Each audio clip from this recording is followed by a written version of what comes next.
Here we have two 1980 TSR belt buckles. There are a ton of fakes out there.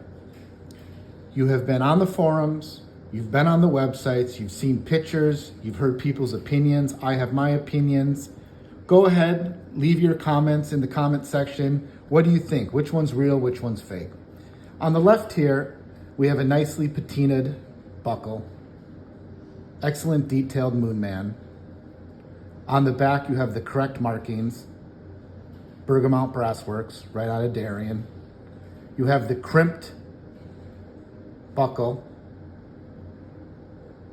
Take a look at the peg.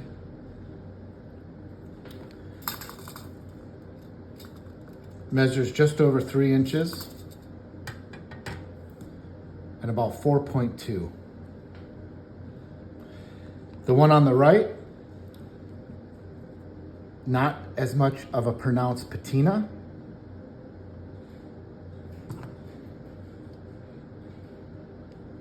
The Moon Man seems similar.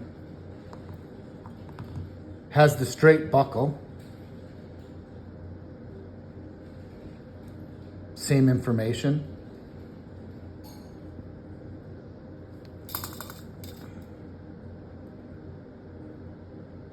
Same dimension. 3.5. So here they are. One on the left, one on the right. Let's hear your thoughts.